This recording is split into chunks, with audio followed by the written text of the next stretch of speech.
Hello बच्चों, आप लोग अच्छे हैं? पढ़ाई चल रही है अच्छे से? पिछले क्लास में क्या रीड कराया था आप लोगों को? पिछले क्लास में आप लोगों ने देखा था एडजॉर्सन। एडजॉर्सन का थर्मोडायनामिक्स कॉन्सेप्ट, एडजॉर्सन किन किन फैक्टर्स पे डिपेंड करता है। आज देखेंगे टाइप्स ऑफ एडजॉर्सन और उसमें डिफरेंस क्या है। मोस्ट इम्पॉर्टेंट क्वेश्चन है, देखिए इस चैप्टर का। Write the difference between physical adsorption and chemical adsorption. तो फिजिकल एग्जॉशन का डेफिनेशन भी मैंने पिछले लेक्चर में बताया था आपको। आज देखिए मैं बताने जा रहा हूँ केमिकल एग्जॉशन क्या होती है। केमिकल एग्जॉशन के बारे में आज देखेंगे।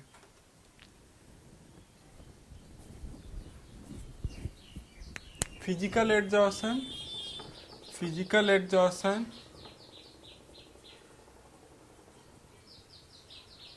भौतिक अधिशोषण क्या होती है?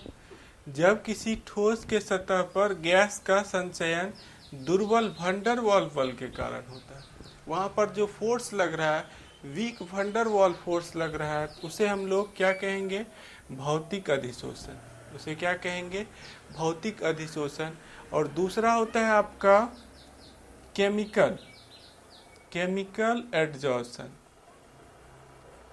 केमिकल एडजॉर्शन रासायनिक अधिशोषण। रासायनिक अधिशोषण क्या होती है? इसमें केमिकल बॉन्ड फॉर्मेशन होगा। आप में भी इसको कॉपी कर लीजिए।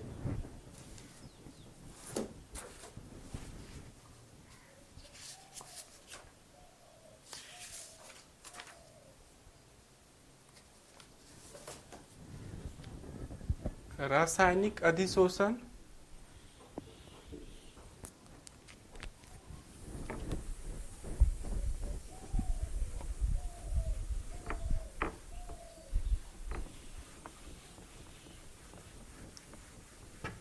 देखिए सेकेंड टाइप भी मैं बताने जा रहा हूँ। केमिकल एडजॉर्शन क्या होती है?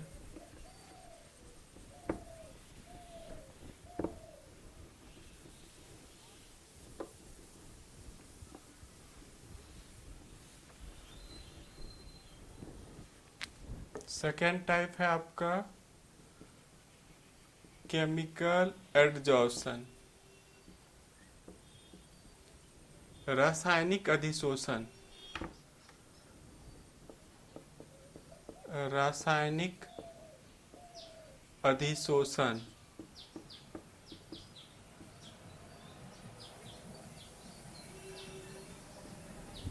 ये किसके कारण होगा? केमिकल एडजॉर्शन किसके कारण होगा? केमिकल बॉन्ड फॉर्मेशन में बी आयनिक और covalent. The adsorption of the adsorption of gas molecules is due to chemical bond formation. Chemical bond formation may be ionic or covalent, is called chemical adsorption. Chemical adsorption। यहाँ पर क्या होगा? Adsorbent और adsorbent के बीच chemical bond का formation होगा। और chemical bond में भी आयनिक हो सकता है या कोवेलेंट हो सकता है। यदि केमिकल बॉन्ड फॉर्मेशन हो रहा है तो इसे हम लोग कहेंगे केमिकल एडजॉर्शन और कीमीजॉर्शन। इसी का दूसरा नाम क्या है केमिकल एडजॉर्शन का? कीमीजॉर्शन। ओके, केमिकल एडजॉर्शन को ही हम लोग क्या बोलते हैं? कीमीजॉर्शन।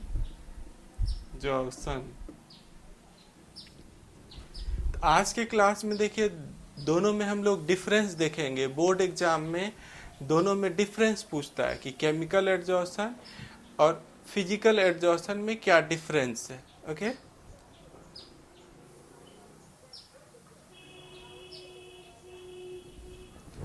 हिंदी में भी देखिए मैं लिखने जा रहा हूं। वैसा अधिशोषण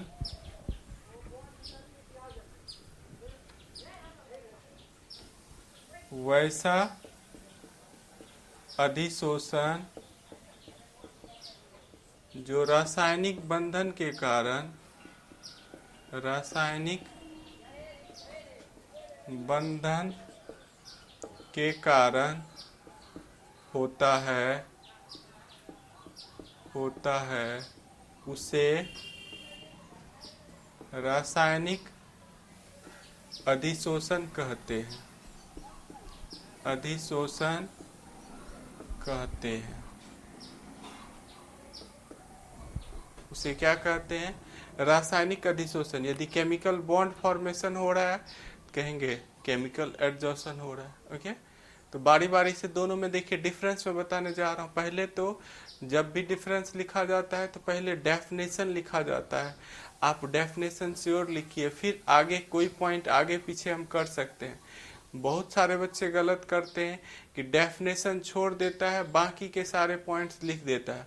तो आपको बिहार बोर्ड में तो नहीं बट सीबीएसई में मार्क्स कट जाएगा ऐसे लिखने से। ओके, तो आप ध्यान रखा कीजिए।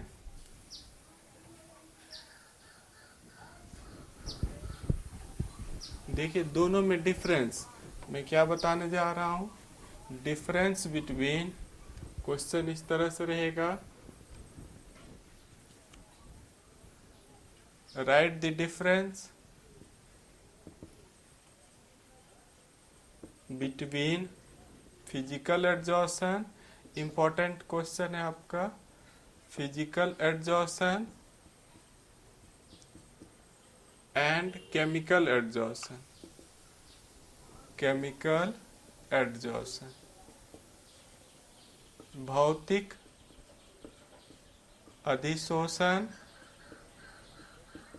एवं रासायनिक अधिशोषण में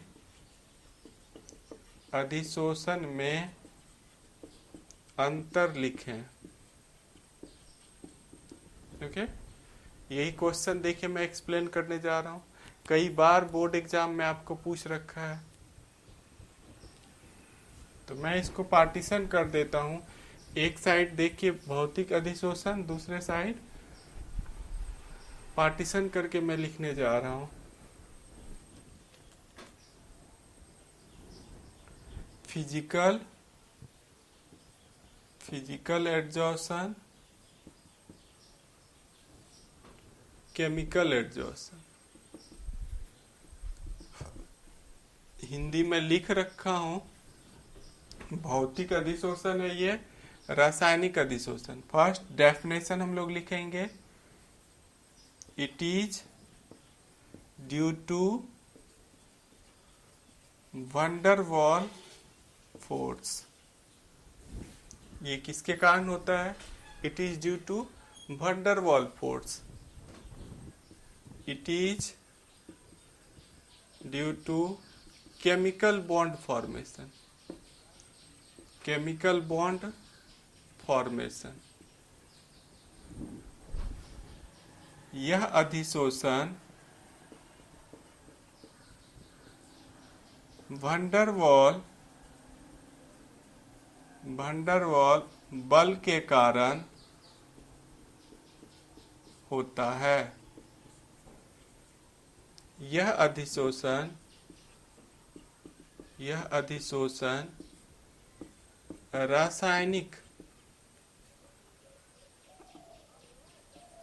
रासायनिक बंधन के कारण होता है। इसमें क्या होता है, फर्स्ट वाले में वंडरवॉल फोर्स लगता है, एडजॉर्बेंट और एडजॉर्बेंट के बीच क्या लगेगा, वंडरवॉल फोर्स। और यहाँ पर क्या होता है, केमिकल बॉन्ड फॉर्मेशन होता है। एडजॉर्बेंट और एडजॉर्बेंट के बीच क्या फॉर्मेशन होगा, केमिकल बॉन्ड। टीचर देखिए जब भी क्वेश्चन का आंसर देखता है तो वो की पॉइंट ढूंढते रहता है। बच्चे कितनी रामायण कहानी लिख रखी है वो नहीं देखता है, ये देखेगा कि वंडरवॉल फोर्स लिखा है बच्चे ने, मार्क्स दे देगा। केमिकल बॉन्ड फॉर्मेशन लिखा है, मार्क्स मिल जाएगा। ओके, लैंग्वेज आगे पीछे बहुत ज्यादा लिखने से मार्क्स नहीं मिलता है। फर्स्ट पॉइंट समझ में आ गया होगा। सेकेंड पॉइंट क्या होता है, it is reversible. It is reversible in nature. It is irreversible in nature. यह उत्क्रमणीय प्रकृति का होता है, उत्क्रमणीय प्रकृति का होता है, और यह अनुत्क्रमणीय प्रकृति का होता है। यह रिवर्सिबल होगा उत्क्रमणीय प्रकृति का, यह इरिवर्सिबल होगा अनुत्क्रमणीय प्रकृति का। ओके, समझ पा रहे हैं आप? रिवर्सिबल मीन्स इसमें क्या होता है, फिजिकल एड्जॉर्शन में एक बार यदि एड्जॉर्ब हो गया तो वो हट जाएगा। प्रेशर यदि हम ज्यादा देंगे एड्जॉर्शन हो जाएगा, और प्रेशर यदि हम कम कर देंगे जो एड्जॉर्ब मॉलिक्यूल है वो हट जाएगा। रिवर्सिबल नेचर का होता है, मीन्स एड्जॉर्शन भी होगा और रिमूव भी हो सकता है, उसको रिमूव भी कर सकते हैं। इसमें यदि एक बार एड्जॉर्शन हो गया, केमिकल एड्जॉर्शन में वहाँ केमिकल बॉन्ड फॉर्मेशन हो जाता है, तो वो दोबारा नहीं हटेगा। केमिकल बॉन्ड तोड़ने से उसकी आइडेंटिटी ही लॉस हो जाती है। यह इरिवर्सिबल होता है, मीन्स ये बैक नहीं होगा। यदि एड्जॉर्शन हो गया तो वो परमानेंटली रह जाएगा, वो नहीं हटेगा। ओके, समझ पा रहे हैं आप? रिवर्सिबल देखिए, एक एक पॉइंट में लिख के समझाते भी जाऊंगा इसका क्या मतलब है। ऐसे नहीं कि आप रटते चले गए, उससे साइंस का कोई मतलब ही नहीं बच जाता है। फिर रिवर्सिबल मीन्स क्या हो गया, यह प्रेशर बढ़ाने से एड्जॉर्ब हो जाएगा और प्रेशर हटाएंगे फिर हट जाएगा। गैस मॉलिक्यूल्स जो जमा हो रखा था वो हट जाएगा। इसमें क्या होता है, केमिकल बॉन्ड फॉर्मेशन हो रहा है। एक बार यदि बॉन्ड फॉर्मेशन हो गया, देखिए मेटल और इस पर कोई गैस आके बॉन्ड फॉर्मेशन कर लिया, अब ये नहीं हटेगा। यदि हम बॉन्ड तोड़ देते हैं तो वो अपना आइडेंटिटी लॉस कर देगा, फिर दोबारा एड्जॉर्शन नहीं करेगा। ओके, 2 पॉइंट आप समझ गए होंगे। तीसरा पॉइंट देखिए मैं बताने जा रहा हूं। तीसरा point,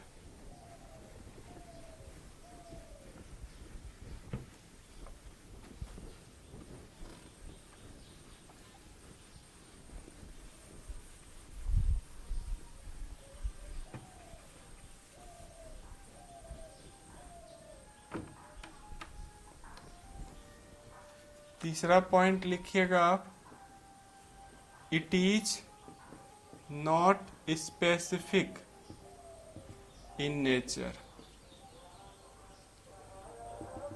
it is highly specific in nature. यह विशिष्ट प्रकृति का नहीं होता है, विशिष्ट प्रकृति का नहीं होता है। यह अति विशिष्ट प्रकृति का होता है। मे भी आप पहले कॉपी कीजिए, फिर मैं इसको एक्सप्लेन भी कर दूंगा कि ये क्या कहने जा रहा है। It is not specific, it is not specific, it is highly specific. इसका क्या मतलब है, मे भी आपने कॉपी कर लिया होगा। आप जब एरोप्लेन से सफर करते हैं तो क्या होता है, पहले उसके लिए टिकट बुक करना पड़ेगा, आपका चेकिंग होगा। ओके, फिर एयरपोर्ट पर आपको आगे जाने देगा, तो वो स्पेसिफिक हो गया। ओके, वहाँ क्या है, आप जब तक आप बुक नहीं है वहाँ, तो आपको एरोप्लेन पर जगह नहीं मिलेगी, तो वो हाईली स्पेसिफिक हो गया। और जब आप लोकल ट्रेन से सफर करते हैं तो वहाँ पर क्या है, कोई भी जाके बैठ जाता है, टिकट कटाया कि नहीं कटाया, लोकल ट्रेन में कोई चेक नहीं करने वाला, तो वो क्या हो गया, स्पेसिफिक नहीं है। तो आप इस तरह से समझिए, ये हो गया केमिकल एड्जॉर्शन हो गया, एरोप्लेन हो गया, और ये हो गया आपका लोकल ट्रेन हो गया। ओके, जैसे लोकल ट्रेन में कोई भी जाके चढ़ जाएगा, कहीं भी बैठ सकता है, कोई सीट नहीं उसका बुक रहता है, तो ये स्पेसिफिक नहीं है। ओके और ये क्या है, हाईली स्पेसिफिक है। मीन्स आप इस तरह से भी समझ सकते हैं कि ये सॉलिड सरफेस है, इसका भी कोई सॉलिड सरफेस है, यहाँ पर हाइड्रोजन गैस भी है, हीलियम गैस भी है, नाइट्रोजन गैस भी है, बहुत सारा गैस है यहाँ। इसका सरफेस आइडेंटिफाई नहीं कर पाता गैस के नेचर को। वंडर वाल फोर्स यूनिवर्सल नेचर का होता है, वो सब गैस को एब्जॉर्ब कर लेगा। यहाँ ये सब गैस एब्जॉर्ब हो रहा है, ये भी गैस एब्जॉर्ब हो गया, ये भी गैस एब्जॉर्ब, सब गैस एब्जॉर्ब हो जाएगा। ये पहचान नहीं पाता, इसमें आइडेंटिफिकेशन नेचर नहीं है। वंडरवॉल फोर्स यूनिवर्सल नेचर का होता है, उस सब गैस को आते जाओ सब गैस को एब्जॉर्ब कर लेगा। ओके लेकिन यहाँ पर यदि हाइड्रोजन गैस भी है, हीलियम गैस भी है, ये कोई मेटल है, तो ये जिसके साथ बॉन्ड बनाएगा उसी को केवल एब्जॉर्ब करेगा, बाकी को रिजेक्ट कर देगा। ये हीलियम गैस के साथ बॉन्ड नहीं बनाएगा, इनर्ट गैस है, इसको एब्जॉर्ब नहीं करेगा। हाइड्रोजन गैस के साथ बॉन्ड बनाएगा, हाइड्रोजन गैस को ही केवल एब्जॉर्ब कर लिया। इसमें सेलेक्टिविटी है, ये सेलेक्ट करता है, हाईली स्पेसिफिक है। आपको इसका मतलब समझ में आ गया होगा chemical adsorption highly specific nature का क्यों होता है, क्योंकि वहाँ पर बॉन्ड फॉर्मेशन हो रहा है, एड्जॉर्बेंट और एड्जॉर्बेंट के बीच बॉन्ड फॉर्मेशन हो रहा है। ओके समझ पा रहे हैं? मैं जिस तरह से देखिए आपको बता रहा हूँ, इससे आपको रटना नहीं पड़ेगा।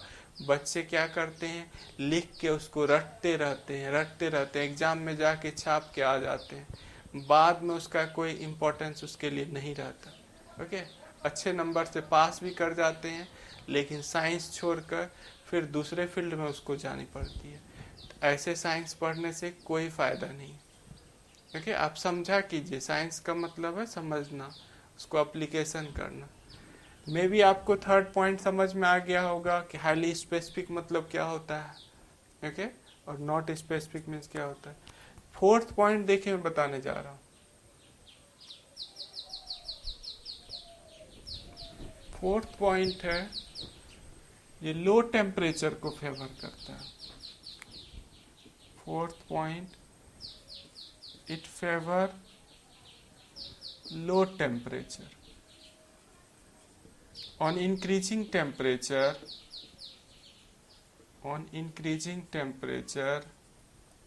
physical exhaustion decreases.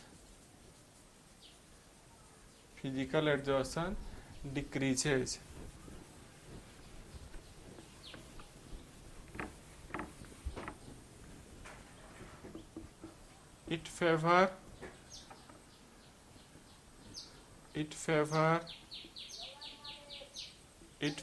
high temperature. On increasing temperature, chemical exhaustion increases.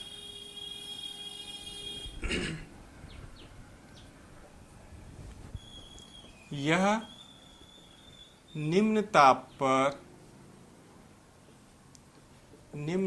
पर होता है। ताप बढ़ने से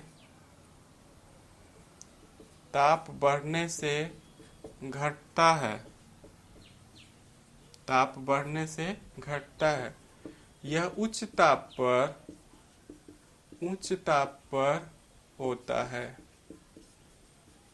और ताप बढ़ने से बढ़ता है।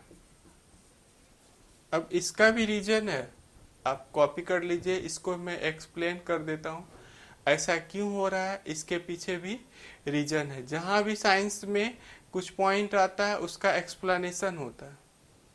ये भी आप कॉपी कर रहे होंगे।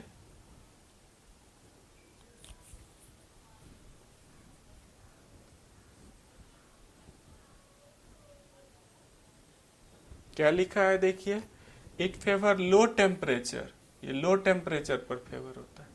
टेम्परेचर बढ़ाएंगे तो physical exhaustion, objective question, decrease करेगा। टेम्परेचर बढ़ाने से फिजिकल एग्जॉशन डिक्रीज करेगा। और ये क्या होगा, ये हाई टेम्परेचर पे होता है। टेम्परेचर बढ़ाएंगे ये इंक्रीज करेगा। ओके, यह निम्न ताप पर होता है, ताप बढ़ने से घटता है। यह उच्च ताप पे होता है, ताप बढ़ने से बढ़ता है। दोनों उल्टा है। मे भी आपने कॉपी किया होगा।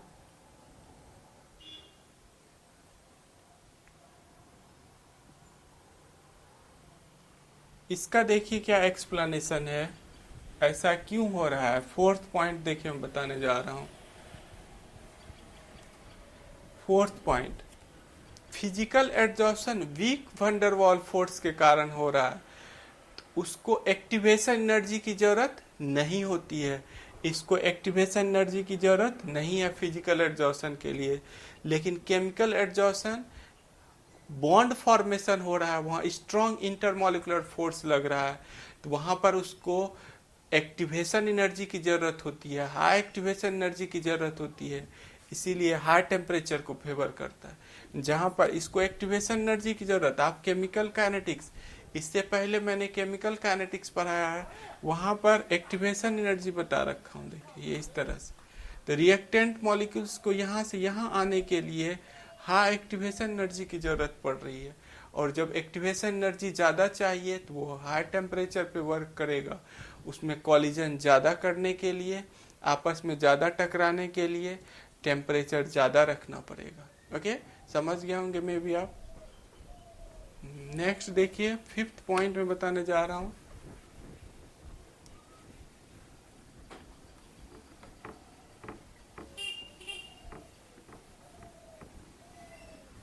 Fifth point, it has low enthalpy, low enthalpy of adsorption, around 20 to 40 kilo joule per mole होता है इसका। इसके लिए कम एनर्जी चाहिए, एक्टिवेशन एनर्जी की जरूरत नहीं है। फिफ्थ नंबर में, it has high activation energy, high enthalpy of adsorption, high enthalpy of adsorption. इसके लिए 82 to 40 किलो जूल पर मोल।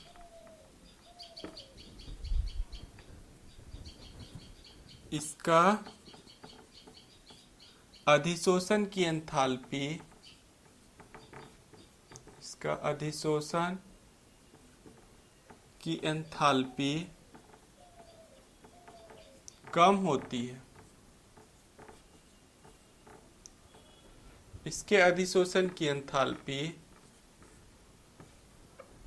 इसके अधिशोषण की एंथैल्पी, अधिशोषण की एंथैल्पी अधिक होती है, अधिक होती है। वैल्यू देखिए लिख रखा हूं। इसके लिए 20 to 40 किलो जूल होगा, इसके लिए 82 to 40 किलो जूल पर मोल होगा। ओके, दोनों में एंथैल्पी में बहुत ज़्यादा का डिफरेंस है। यहाँ लो एक्टिवेशन एनर्जी चाहिए तो कम एंथैल्पी की जरूरत है, यहाँ हाई एक्टिवेशन एनर्जी चाहिए तो इसको ज़्यादा एंथैल्पी की जरूरत है। ओके, समझ पा रहे हैं आप। लो एंथैल्पी चाहिए इसको एडजॉर्प्शन के लिए, इसको हाई एंथैल्पी। अब एंथैल्पी वगैरह क्या होती है, कई बच्चे सोच रहे होंगे सर ये एंथैल्पी ऑफ एडजॉर्प्शन वगैरह क्या होती है। देखिए बहुत सारा चीज़, यदि आप 11th अच्छे से पढ़ाई नहीं करते हैं तो 11th का ही केमिस्ट्री का टर्मोलॉजी 12th में यूज आता है। तो ये इम्पॉसिबल है कि आपको सारे टर्म, जैसे मैं पढ़ाते रहता हूँ, कोशिश करता हूँ 11th का मैक्सिमम चीज़ बताते रहूँ, लेकिन अब बहुत सारा टर्म ऐसा है जिसके लिए 11th का डेप्थ कॉन्सेप्ट चाहिए। ओके, तो आप 11th एंथैल्पी क्या होती है, enthalpy of atomization, enthalpy of adsorption, enthalpy से रिलेटेड एक पूरा टॉपिक ही है थर्मोडायनामिक्स में, क्लास 11th में, वहाँ आपको समझना पड़ेगा। वहाँ आपको देखना पड़ेगा। ओके, एंथैल्पी से रिलेटेड। 5th पॉइंट आपने कॉपी किया होगा। नेक्स्ट देखिए, बताने जा रहा हूँ।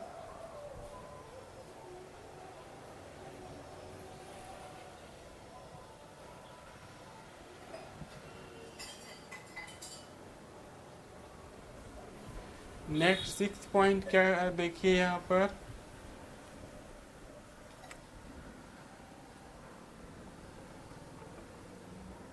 It produces multimolecular layers.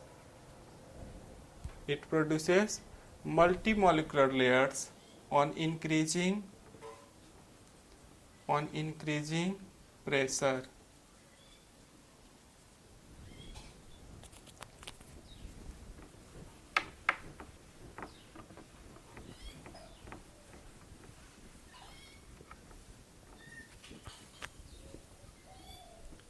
It produces unimolecular layers only at any pressure. At any pressure. यह बहुअणुक परतें बनाता है। यह एकल अणुक परतें बनाता है। ठीक है, पहले आप कॉपी कर लीजिए, फिर देखिए कैसे ये मल्टीमोलिकुलर लेयर्स फॉर्मेशन कर रहा है और वो यूनिमोलिकुलर लेयर। ऑब्जेक्टिव क्वेश्चन, ये ऑब्जेक्टिव तो IITG और नीट के एग्जाम में ही पूछा जाता है, कौन मल्टीमोलिकुलर लेयर बना रहा है, कौन यूनिमोलिकुलर लेयर बनाता है। ओके, अब आप सोच रहे होंगे कि सर ये 2 या 3 नंबर का डिफरेंस पूछेगा, इतने सारे डिफरेंस बताने की क्या जरूरत है। इसमें कई सारा जो क्वेश्चन है वो ऑब्जेक्टिव के लिए है। ओके, आप 2-3 पॉइंट ऊपर से लिखेंगे, पहले डेफिनेशन, उसके बाद कोई भी 2-3 पॉइंट आप लिख सकते हैं, मार्क्स मिल जाएगा। बट ऑब्जेक्टिव कवर तभी होगा जब सारे पॉइंट आप रीड करेंगे।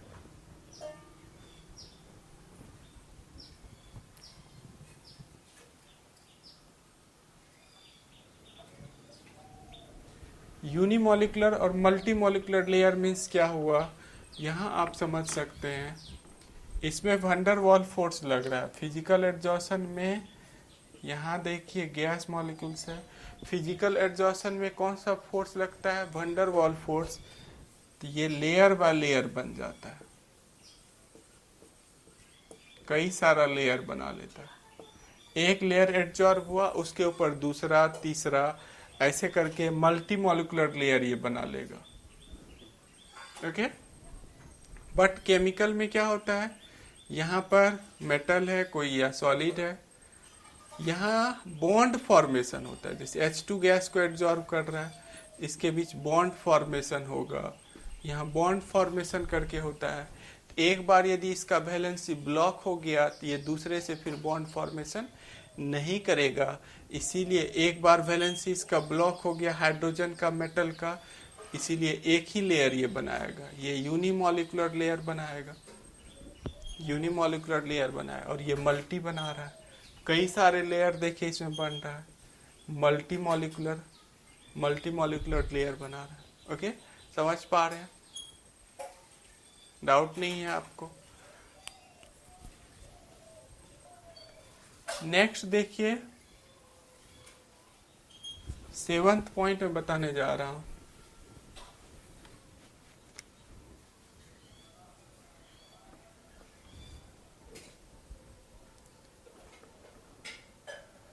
एडजॉर्शन डायरेक्टली प्रोपोर्शनल होता है surface area. Adsorption directly proportional होता है सरफेस एरिया के, surface area of adsorbent. Surface area of adsorbent